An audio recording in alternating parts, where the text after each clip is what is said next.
Hello my dear Watson, কেমন আছো? I hope খুব ভালো আছো। স্ক্রিনের উপর একটা প্রবলেম আছে আমাদের, চক্রবৃদ্ধি সুদের। সো এই প্রবলেমটা আমরা প্রথমে অ্যানালিসিস করবো। ওকে, কি বলেছে দেখো। 1 বছর অন্তর দেয় বার্ষিক 10.5% চক্রবৃদ্ধি সুদের হারে এক ব্যক্তি কিছু টাকা ধার দিল। ওকে, অপর এক ব্যক্তি সমপরিমাণ টাকা 6 মাস অন্তর দেয় বার্ষিক 10% হারে সুদে ধার দেয়।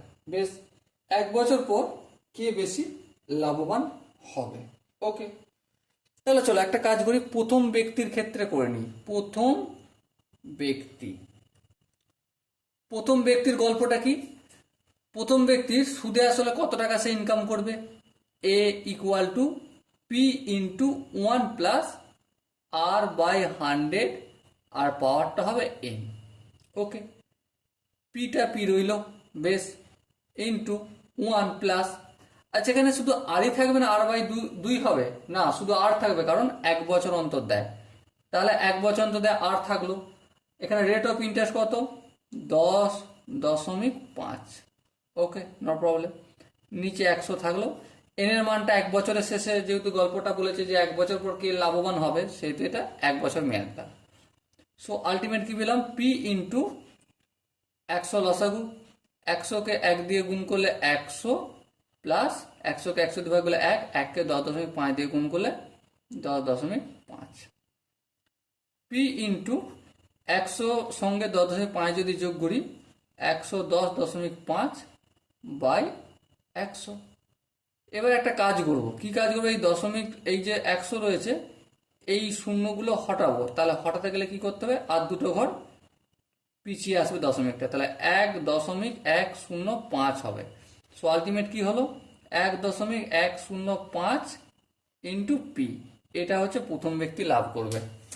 ওকে, নো প্রবলেম। এবারে দ্বিতীয় ব্যক্তির গল্পটা কি? দ্বিতীয় ব্যক্তির গল্পটা হচ্ছে পি ইন্টু 1 প্লাস, এখানে আর হবে না, R/2 হবে। কেন? কারণ 6 মাস অন্তর ওর চক্রবৃদ্ধি সুদের টার্মটা চলে, তাই না? সেই জন্য বছরে দুবার দেয়, সেই জন্য R/2/100, আর এখানে কি হবে?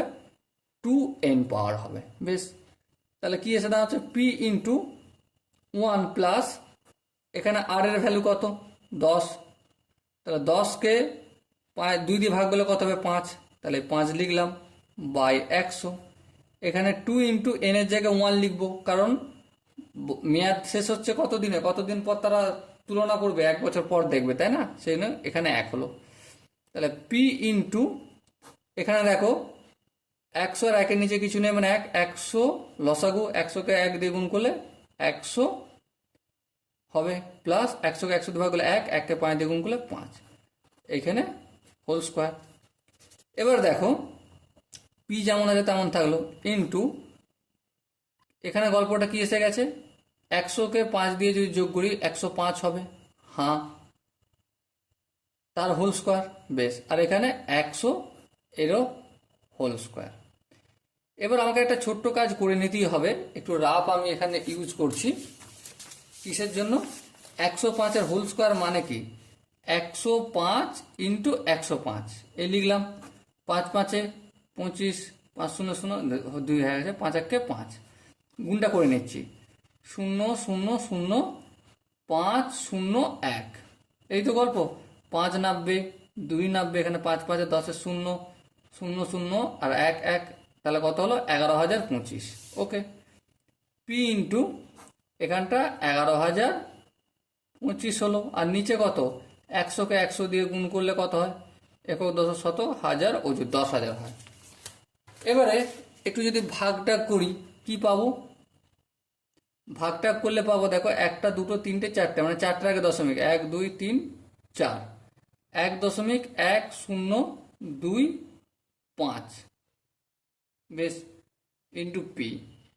তাহলে এবারে নিজেরা বিচার করে দেখো, 1.105 বড় না 1.1025 বড়? কোনটা বড়? দেখো প্রথম, এখানেও 1 এখানেও 1, হ্যাঁ। তারপর দশমিকের পর এখানেও 1 এখানেও 1, হ্যাঁ। তারপর দশমিকের 2 নম্বর ডিজিট আছে কি, এখানেও 0 এখানেও 0, হ্যাঁ। তারপর 3 নম্বর আছে এখানে 5 এখানে 2, কোনটা বড়? প্রথম ব্যক্তি বেশি টাকা পাচ্ছে, প্রথম ব্যক্তি। সো মাই ডিয়ার ওয়াটসন, এখানে দেখো দুজন কতটা ক্লোজ গেছে, কম্পেয়ার করতে গেলে কতটা ক্লোজ আমাদের ভাবতে হয়েছে, তারপর গিয়ে এই কোশ্চেনটার সলিউশন করা গেছে, তাই না? আই হোপ এই কোশ্চেনের প্রতিটা স্টেপ বোঝা গেছে। যদি কোনো জায়গায় ডাউট থাকে বা বুঝতে অসুবিধা থাকে, তার জন্য কি করতে হবে, প্রত্যেকে যেন কি করতে হবে, কমেন্ট বক্স তার জন্য খোলা রইল। ওকে, সো দেখা হচ্ছে পরবর্তী সেশনে, ততক্ষণ পর্যন্ত ভালো থেকো, সুস্থ থেকো এবং জয় হিন্দ।